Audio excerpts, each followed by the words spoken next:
Hello everybody, Jacob here, and it's great to be with you for your church assembly. Some of you I know will be watching this at school and some of you will be watching it at home. Wherever you are, I hope you're doing okay and that you're managing with everything. At the end of what I'm going to say, I think I'll pray for all of you, that you would keep going, keep concentrating, keep enjoying your work, no matter what the circumstances are. But before that, we are going to think about today's Bible story. And it's all about a time when Jesus was tempted. Don't know if you've ever been tempted to do something a bit naughty or a bit bad, when you felt like you really want to do it, even though you know you shouldn't. Well, God wanted to test Jesus, to show that Jesus never gave in to temptation, and that he would always be good. And so, in today's story, the Holy Spirit takes Jesus and drives him out into a desert place where there aren't any people. And he spends 40 days there without eating. And at the end of the 40 days, he's hungry. Imagine feeling very, very hungry and weak after 40 days of no food. And at the end of those 40 days, the devil came to see him, to try and tempt him to do something very wrong. Now, I wonder if you can think of another story in the Bible where somebody is tempted by the devil. I've got a little picture of it up on my wall. There's the branches of a fruit tree and the snake hanging in the branches. Do you remember? It's a story about Adam and Eve. Adam was the first man, and the devil wanted to tempt him to stop listening to God and start doing what the devil said. And the terrible thing is, Adam and Eve listened to the snake instead of listening to God. They made the snake's words more important in their heart than God's words. And from then on, the whole world has gone wrong. The whole world is a mess, thanks to the fact that human beings long ago stopped properly listening to God. But God wanted to fix that. He wanted to put everything right. And so he sent another man, a bit like another Adam, to come and get it right.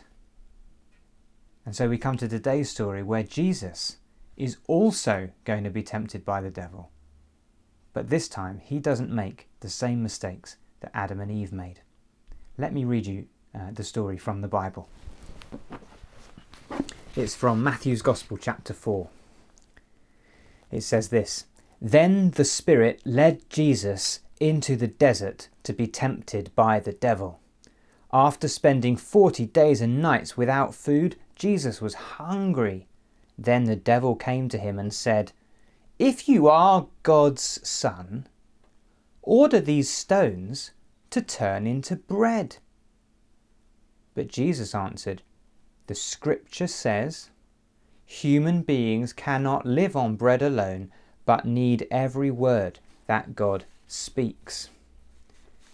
The devil had 3 temptations for Jesus. This is the first one. He tempted him when he was very hungry to turn the stones on the floor around him into bread to eat. He said, "If you're God's son, surely you could do that." But Jesus knew it was a trick. You see, what the devil was saying is, Jesus, do you know, you don't need God. You don't need to trust him. You can just rely on your own powers. You don't need God.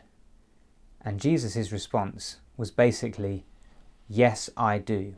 I do need God, and I'll wait for him to help me. I'm not going to take matters into my own hands. Well, the first temptation hadn't worked, so the devil had a second one. It says, "Then the devil took Jesus to Jerusalem." It must have been in some sort of vision. "To the holy city, and set him on the highest point of the temple, and said to him, 'If you are God's son, throw yourself down. For the scripture says, God will give orders to his angels about you. They will hold you up with their hands, so that not even your feet will be hurt on the stones.'" What the devil's saying to him is, "Oh, you really do trust God, do you? Well, prove it then. Prove to me that you really trust God by throwing yourself off a high height." Here's what Jesus said. Jesus answered, But the scripture also says, do not put the Lord your God to the test. You see, Jesus says, I do trust God. I trust him by listening to the other things he says in the Bible, and that about not doing stupid stuff like that. So Jesus had told the devil that he trusted God. He'd proved it by saying he was listening to what God said in the Bible. The devil had one more temptation for him to see if he could trick him, like he tricked Adam and Eve. Then the devil took Jesus to a very high mountain and showed him all the kingdoms of the world in all their greatness. All this I will give you, the devil said, if you kneel down and worship me. The devil is saying, okay, so you trust God, I get it, you trust him, but wouldn't you be better off if you trusted me? I could give you everything you ever wanted. Then Jesus answered, go away, Satan. The scripture says, worship the Lord your God and serve only him. Do you see, Jesus is saying, I trust God. I trust him by listening to what he says in the Bible. And what he says is you must worship nobody else. And I'm certainly not going to worship you, the devil. So get lost. Well, what on earth was going on? The devil has never ever failed to tempt and trick anyone. But now here's a man who he cannot tempt. A man who gets everything right that Adam got wrong. Well, I think that made the devil feel pretty nervous. It says, then the devil left Jesus. He ran away. And it says angels came and helped Jesus. I imagine they brought him food, just like he said God would. Well, Adam and Eve, they listened to what the serpent said. They listened to what the serpent said. They listened to the words of the devil, and everything went wrong. But the good news about Jesus is when the devil tried to tempt him, he didn't listen. He listened to the words of God. And that's why Jesus is the one who can put everything right. If you've ever wondered about how all the bad things in the world could ever become good again, how everything that's gone wrong could be put right, things like viruses, or arguing, or feeling sad, well, the answer is they can be put right by one person who's never got anything wrong, and that's Jesus.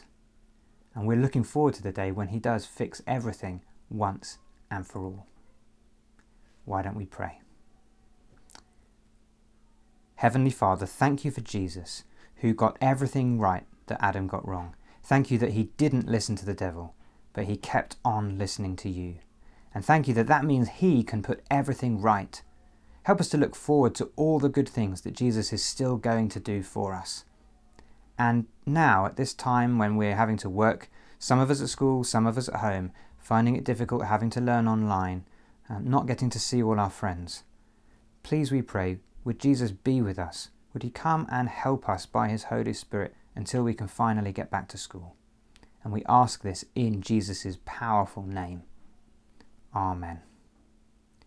Well, everybody, thanks for joining me for this Bible story. We'll see you again next Tuesday for another church assembly. I hope you have a great week. Goodbye.